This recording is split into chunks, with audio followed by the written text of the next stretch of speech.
Hello friends, welcome back கேபே store channel நண்பர்களே. இன்றைக்கி இந்த வீடியோவில் மிக அதிரடியான ஒரு ஜோதிட தாள்களை தான் இப்போ இந்த வீடியோவில் பார்க்க போகிறோம். அதிரடியான ஜோதிட தாள்களை பார்க்குறதுக்கு முன்னாடி எதை பற்றிய ஜோதிட தாள்களை பார்க்க போகிறோம் அப்படிங்கிறத இன்ட்ரோவில் ஷேர் பண்ணுறேன். எதை பற்றிய ஜோதிட தாள்களை பார்க்க போகிறோம் அப்படிங்கிறத இன்ட்ரோவில் தெரிஞ்சுக்குங்க.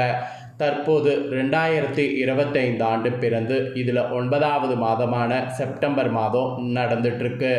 இந்த ஆண்டு பிறந்ததே தெரியல, டக்குன்னு 8 மாதம் கம்ப்ளீட் ஆகி 9வது மாதம் ஸ்டார்ட் ஆகிருச்சு. ஸ்டார்ட் ஆன இந்த 9வது மாதம் செப்டம்பர் மாதம் சாதாரண மாதம் கிடையாது. ஆன்மீக ரீதியாக மிக சிறப்பான மாதம் என்று சொல்லலாம். அப்படி ஆன்மீக ரீதியாக சிறப்பான மாதம் என்பது சொல்வதற்கு காரணம் என்னென்னா, நிறைய சிறப்பான தினங்கள் இந்த மாதத்தில் வருவது தான். அந்த மாதிரி ஒரு சிறப்பான தினம் இன்றைக்கி வந்திருக்கு. இன்றைக்கி பார்த்திங்கன்னு வச்சுக்கோங்களேன், செப்டம்பர் 7ஆம் தேதி. அதே போல் தமிழ் மாதம் பார்த்திங்கன்னு வச்சுக்கோங்களேன் 5வது மாதமான ஆவணியுடைய 22ஆம் நாள். அதே போல் இன்றைக்கி கிழமை பார்த்திங்கன்னு வச்சுக்கோங்களேன் ஞாயிற்றுக்கிழமை. இன்றைக்கி வந்திருக்கக்கூடிய இந்த ஞாயிற்றுக்கிழமை சாதாரணமான ஞாயிற்றுக்கிழமை கிடையாது. மிக சிறப்பான ஒரு ஞாயிற்றுக்கிழமை என்று சொல்லலாம். அப்படி என்ன சிறப்பான ஞாயிற்றுக்கிழமை அப்படின்னு கேட்குறீங்களா? இன்றைக்கி ஞாயிற்றுக்கிழமை ஆவணி மாதத்தில் பௌர்ணமியானது வந்திருக்கு. பௌர்ணமி மட்டும் இன்று வந்ததுனால ஒரு எச்சரிக்கையான நாள் இல்லை. இன்றைக்கி பௌர்ணமியில் சந்திர கிரகணமும் நடைபெற போகுது. அதனால் இன்றைக்கி நாள் ரொம்ப முக்கியமான நாள் என்று குறிப்பிடப்படுது. ஸோ மற்ற பௌர்ணமியை விட ஆவணியில் வரக்கூடிய பௌர்ணமிக்கு அதிக சிறப்பு இருக்குது. ஏன்னா மற்ற மாதங்களில் பௌர்ணமி பிரகாசமாக இருந்தாலும் பூமிக்கு அவ்வளோ அருகாக இருக்காது. ஆனால் ஆவணியில் வரக்கூடிய பௌர்ணமியில் நிலவு ரொம்ப பிரகாசமாகவும் பூமிக்கு அருகில் அதிகமாக தெரியும். அதனால் இந்த ஆவணி மாதத்தில் வரக்கூடிய பௌர்ணமி மற்ற மாதங்களில் வரக்கூடிய பௌர்ணமி காட்டிலும் அதிக சிறப்புடையது. ஸோ இந்த ஆவணி பௌர்ணமியுடைய சிறப்பையும், ஆவணி பௌர்ணமியான இன்னைக்கு கிரகங்கள் சேர்றதுனால இனி வரக்கூடிய நாட்கள் உங்கள் ராசிக்கு என்ன மாதிரி பலன் கிடைக்குங்கிறதையும் இந்த வீடியோவில் சொல்ல போகிறேன். ஸோ எந்த ராசிக்கு பலன்கள் சொல்ல போகிறேன்னா, சிம்ம ராசிக்கு பலன்கள் சொல்ல போகிறேன். சிம்மம் ராசிக்காரங்க இந்த ஒரு வீடியோவை ஸ்கிப் பண்ணாமல் பாருங்கள்.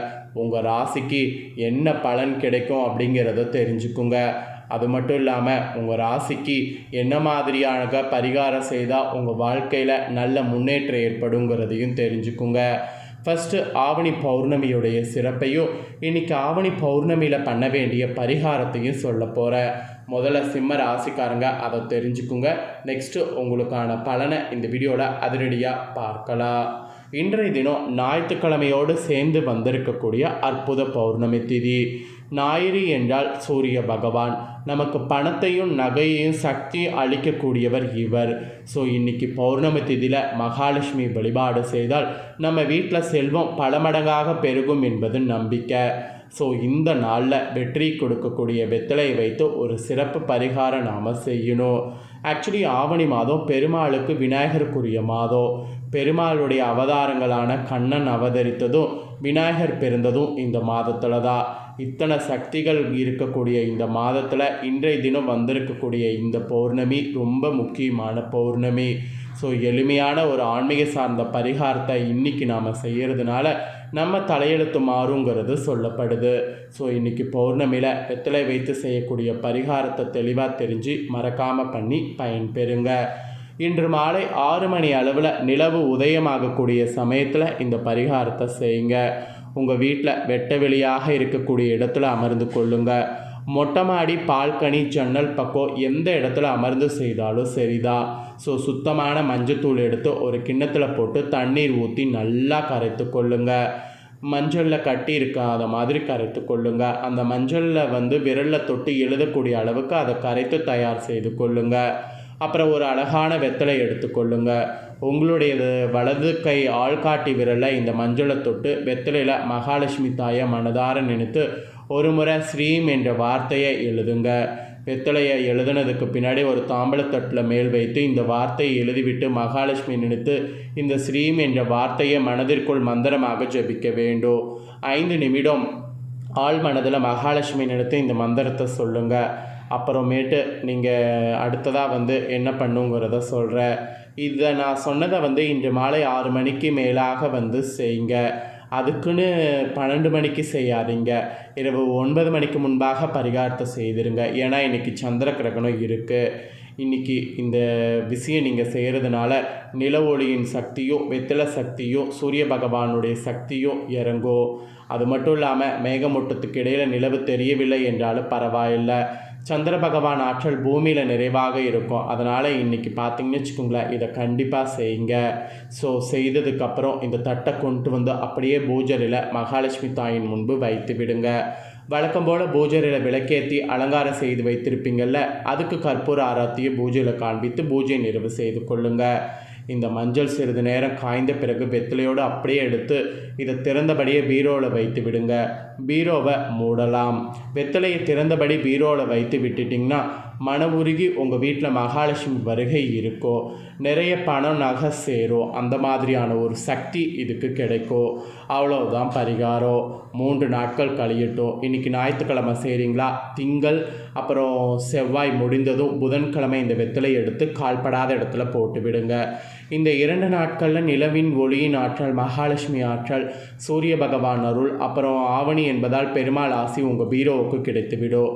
நீண்ட நாட்களாக பணம் சேராமல் இருந்த பீரோவில் கூட இனி வரக்கூடிய நாட்கள் நிறைய பணம் சேர தொடங்கிவிடும். நம்பிக்கை இருந்தால் இந்த வழிபாட்டை செய்து பலன் பெறுங்க. ஸோ இது ஒரு எளிமையான பரிகாரம். ஆனால் இதை செய்கிறதுனால உங்களுக்கு உடனடியாக பலன் கிடைக்கும். அதனால் நம்பிக்கையோடு செய்து பலன் பெறுங்க. ஸோ இப்போ பரிகாரம் பார்த்துட்டோம். இப்போ உங்களுக்கான பலன்கள் பார்க்க போகிறோம். ஸோ சிம்ம ராசி நேயர்களே, ஆவணி மாத இன்றைய பௌர்ணமியிலிருந்து கிரகநிலைகளை ஆராய்ந்து பார்க்கும் பொழுது தொடக்கத்தில் உங்கள் ராசிநாதன் சூரியன் ராசியிலே சஞ்சரிக்கிறார். இதுவே யோகம் என்று சொல்லலாம். ஆனால் அவரை பார்க்கக்கூடிய சனி மற்றும் ராகு பார்த்திங்கன்னு வச்சுக்கோங்களேன், ரொம்பவே ஒரு இதுவாக இருக்கிறாங்க. அதாவது ரொம்பவே பகை கிரகங்களாக இருக்கிறாங்க. எனவே இடர்பாடுகளுக்கு மத்தியில் இந்த டைம் முன்னேற்றம் ஏற்படும். எதையும் திட்டமிட்டு செய்ய இயலாது. எதிர்பார்ப்புகள் நிறைவேறுவதில் தடைகளும் தாமதங்களும் வந்து கொண்டே இருக்கும். யாரையும் நம்பி எதையும் செய்ய இயலாது. அதை மட்டும் கொஞ்சம் உஷாராக பார்த்துக்கோங்க. உத்தியோகத்தில் உங்கள் திறமைக்குரிய அங்கீகாரம் கிடைக்காது. தொழிலில் கூட்டாளிகளால் அடிக்கடி தொல்லைகள் வந்து கொண்டிருக்கும்.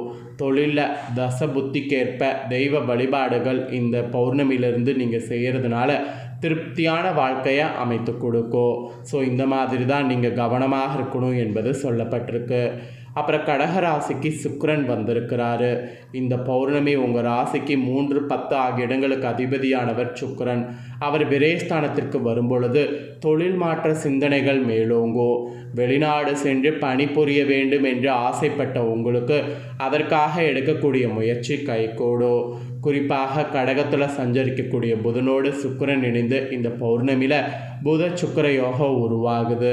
இதனால் தேவைக்கேற்ற பொருளாதாரம் வந்து சேரும். திடீர் மாற்றம் மன வருத்தத்தை உருவாக்கும். பெண் வழி பிரச்சனைகள் மீண்டும் தலை தூக்கலாம். உடன்பிறப்புகள் உங்கள் முன்னேற்றத்திற்கு உறுதுணையாக இருப்பாங்க. தொழிலில் கூட்டாளிகள் உங்களை விட்டு விலகினாலும் புதிய கூட்டாளிகள் வந்து இணையக்கூடிய வாய்ப்பு இருக்குது. அதனால் யாராவது விலகினானா கவலையே பட வேண்டாம். அடுத்த கூட்டாளியை தேடி போங்க. அப்புறம் சிம்ம ராசிக்கு புதன் வருகை இருக்குது. உங்கள் ராசிக்கு 2, 11 ஆகிய இடங்களுக்கு அதிபதியானவர் புதன்.